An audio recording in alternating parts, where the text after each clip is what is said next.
Logani, robotic and computer-based joint replacement is often described as the future of orthopedics. In this conversation today, we'll be moving beyond the hype and talk and discussing about what actually works, what does not, and what actually matters on the ground level in India. So robotic joint replacement is often marketed as a tool for extreme precision, but in real hospitals, success often depends upon many working factors such as people, training, infrastructure, and workflow. So, as per your experience, what do you feel is one of the biggest real-world challenges in using these computer-guided systems, not only in top-tier centers but also in regular Indian hospitals? Yeah, I think that's a wonderful question because I agree. This word robotic is often marketed as a synonym to extreme precision, as if it's a panacea, as if it's the answer to everything, while the short answer is no. Yeah. Well, I have been into robotics, computer navigation, augmented reality for about 20 years now. That time it was in very infancy. We were doing surgeries with manual technique before 2009.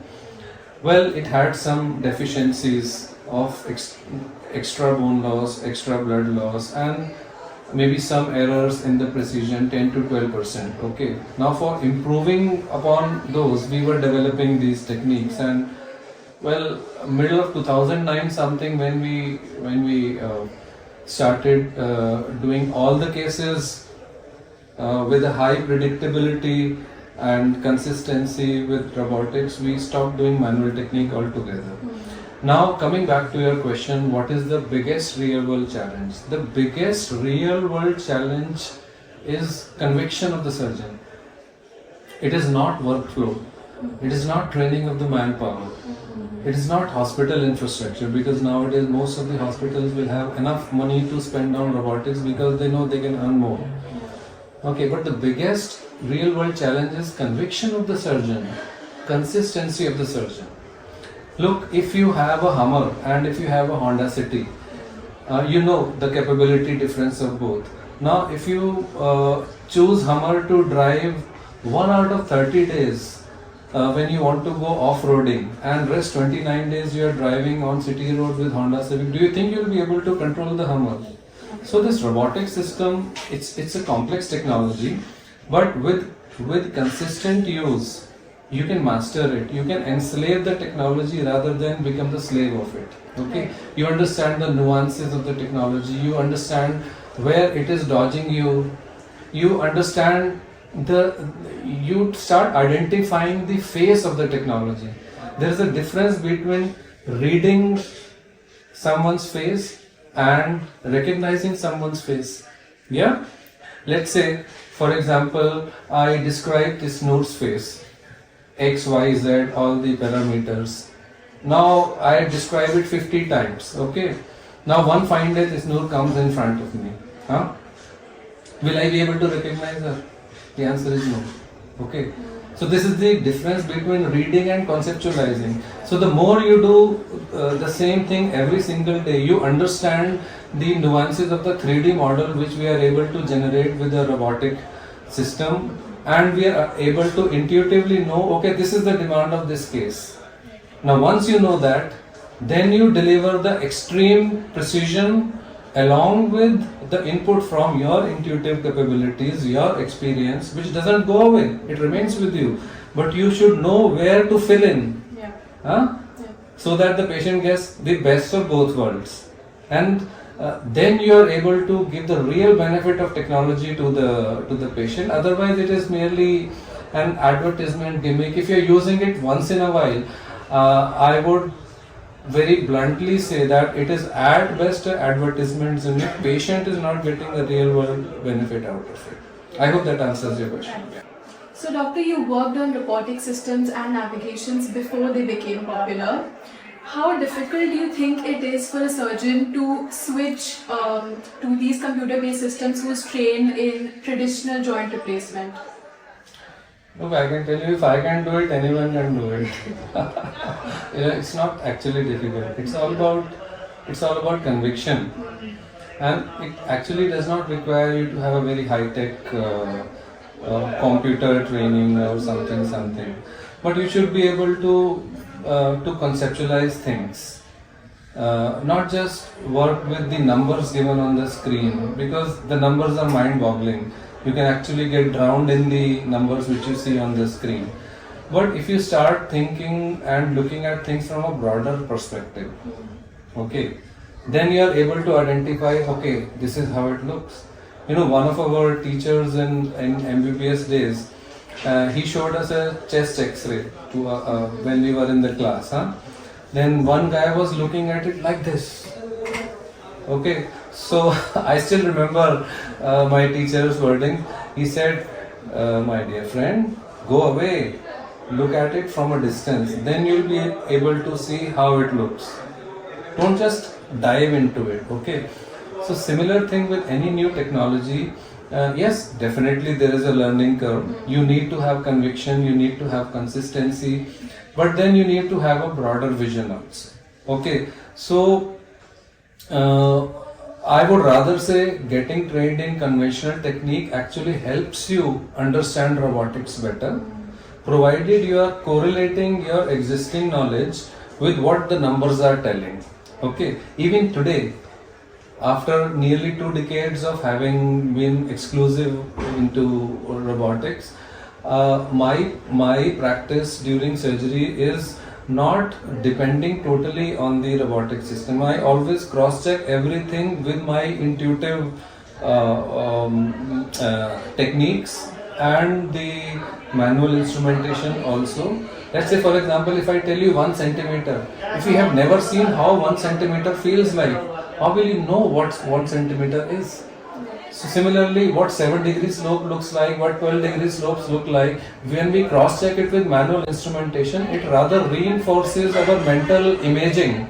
Okay, if I am using 12-degree slope in this given case, this is how it looks like on the clinical grounds. So, getting a good conceptualization of robotics requires a very in-depth understanding of a conventional technique, and correlating it with the numbers on the screen gives you that extra edge to identify things in a much better way.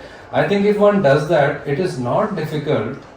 It actually it's like cherry on the cake. I would to cut it short. Yeah.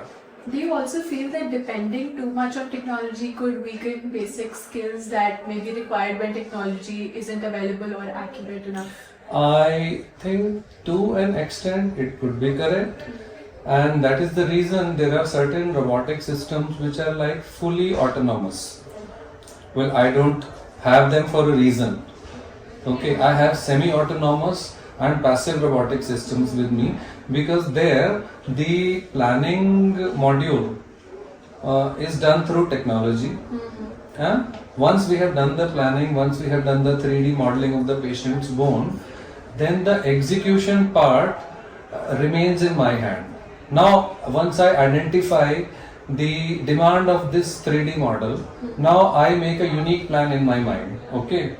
Now I don't have to teach that plan to the robotic system and then use that robotic arm to execute it, because even during the procedure when we are doing the surgery, after one step my plan might change slightly, and if it does, then I would have to stop the system for a while, reprogram it with my new thought which came to my mind, and then re-execute it. It's like making a monkey sit in the driver's car, in the driver's seat, and teaching a monkey how to drive. I would rather drive myself, correct? So that challenge is there if you are using a fully autonomous robotic system. But once I have the execution instruments in my hand now and I know what to do, at that time I am able to use my whole experience freely, my whole intuitive capabilities freely, and be able to execute the job freely with real-time fine-tuning without having to stop and teach someone else in between. So everything is in my control. At that point of time, I am only using the technology to monitor what I am doing, so that I know, okay, my plan has been executed to the last degree, to the last half millimeter. so I'm good to go.